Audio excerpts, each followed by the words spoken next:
আসসালামু আলাইকুম, সবাইকে স্টুডেন্টের পক্ষ থেকে শুভেচ্ছা। আমরা সরলরেখার অন্তর্ভুক্ত নিয়ে আলোচনা করছিলাম।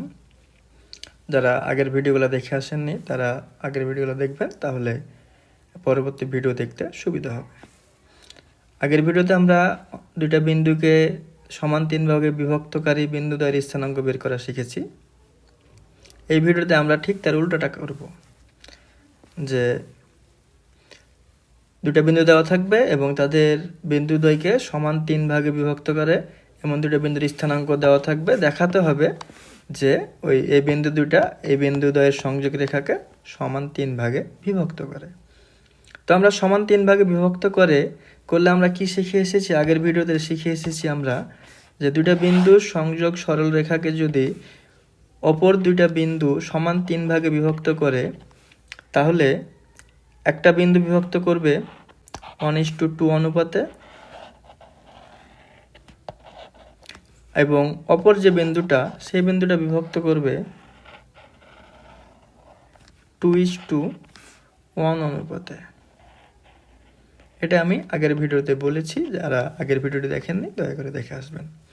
তার মানে আমি যদি এখন এই বিন্দুদ্বয়ের সংযোগ রেখাকে একটা বিন্দু, এই দুটার একটা বিন্দু 1:2 অনুপাতে এবং অপর একটা বিন্দু 2:1 অনুপাতে বিভক্ত করে দেখাতে পারি, তাহলে আমরা বলে দিতে পারবো যে এই বিন্দুদ্বয়ের সংযোগ রেখাকে সমান তিন ভাগে বিভক্ত করে। তাহলে আমরা ধরি, আমরা যেহেতু এই অনুপাতগুলো প্রমাণ করব, সো এগুলাকে আমরা ধরে নিব, মানে কে ধরে নিব, ঠিক আছে, বা অন্য কিছু ধরে নিব। হ্যাঁ, তাহলে আমরা দেখি এটা এবার কীভাবে সলভ করব।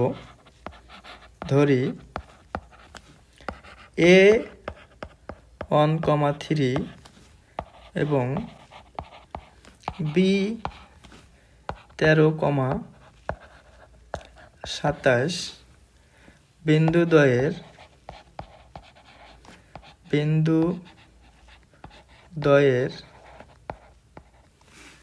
সংযোগ সরল রেখাকে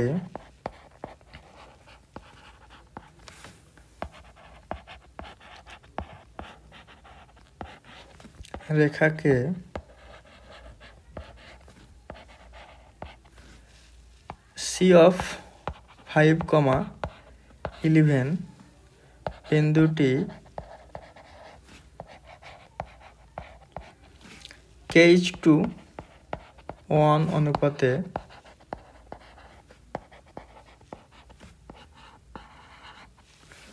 এবং D of 11 বিন্দুটি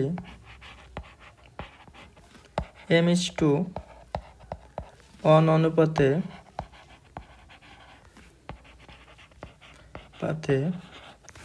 অন্তর্বিভক্ত করে।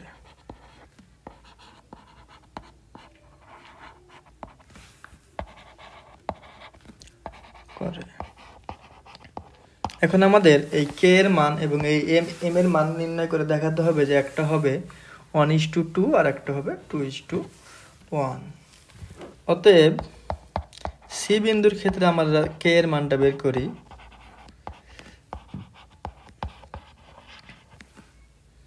ক্ষেত্রে সি বিন্দুর স্থানাঙ্ক কত ছিল? 5,11। আমরা ভুজ দিয়ে বের করি, ভুজ বাক্যটা একটা দিয়ে বের করলেই হবে। 5 সমান, এটা ধরেছি সি বিন্দু K:1 অনুপাতে, মানে এটা কে আর এটা 1, তাহলে কে ইন্টু, আচ্ছা আমরা এই বিন্দুগুলো বসাই দিই, 1,3, 13,27, সি বিন্দু হচ্ছে 5,11 আর এটা হচ্ছে 9,19। ঠিক আছে, তাহলে 5 সমান 1:13 প্লাস এই দিকের অনুপাত হচ্ছে 2 ইন্টু, আমরা 1 কিন্তু জানি না, আমরা কে ধরেছি, তাই না? আমরা এই কে এর মানটা বের করব। এদিকের অনুপাত জানি না, এদিকে আমরা 1 ধরেছি এবং দেখাবো যে এটা হবে 1, এটা হবে 2 আর কি। যাই হোক, 1:2, 1 এদিকের অনুপাত ধরেছি 1 ইন্টু হবে এদিকের ভুজ হচ্ছে 1 divided by k plus 1।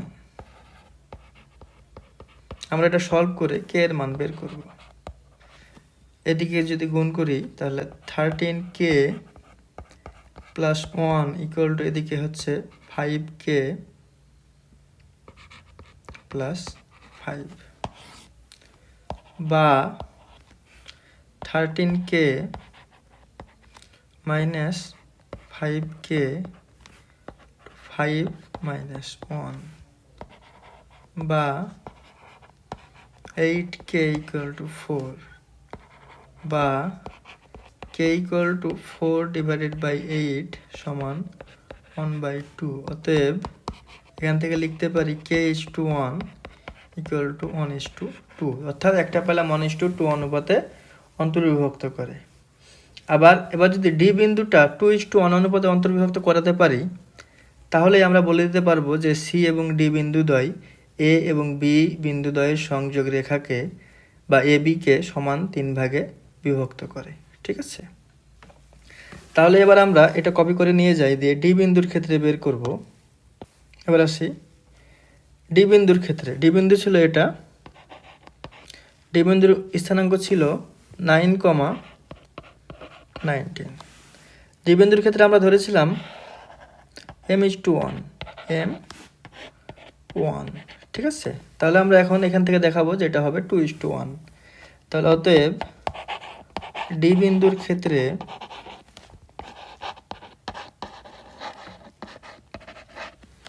D বিন্দুর ভুজ একটা থেকে হবে, ভুজ হচ্ছে 9 ইকুয়াল টু, এদিকের অনুপাত হচ্ছে m আর এদিকের ভুজ হচ্ছে 13, তো 13 প্লাস এদিকের অনুপাত হচ্ছে 1, এদিকের ভুজ হচ্ছে 1 divided by m plus 1।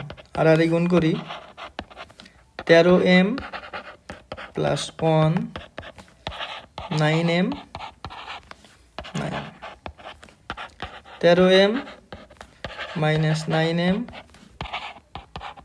Minus 4m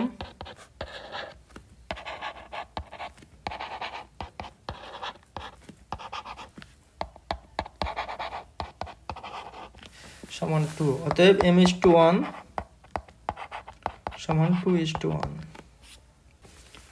অতএব এখন অ্যান্সারটা লিখবো আমরা, সি এবং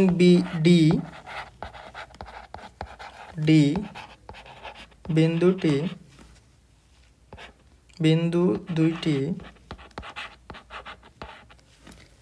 এবিকে যথাক্রমে 1:2 এবং 2:1 অনুপাতে অন্তর্বিভক্ত করায়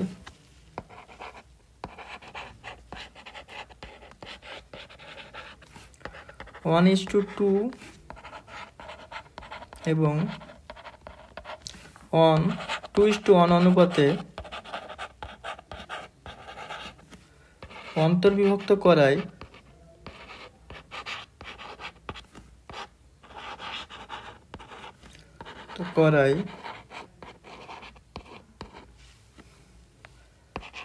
ডি বিন্দুটি অন্তর্বিভক্ত করায়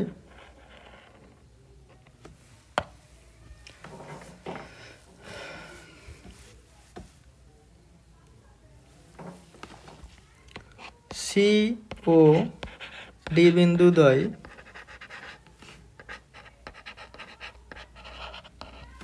এবিকে সমান 3 ভাগে বিভক্ত করে।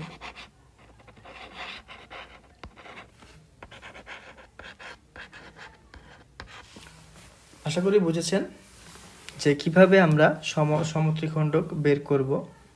আজকের ভিডিওটা এই পর্যন্তই। পরবর্তী ভিডিওতে আমরা অন্তর্বিভক্তকরণ বা বহির্বিভক্তকরণে কোনো সমস্যা নিয়ে আলোচনা করব। সবাই ভালো থাকবেন, এবং ভিডিওটা বুঝতে কোনো সমস্যা হলে অবশ্যই কমেন্টে জানাবেন। ধন্যবাদ সবাইকে।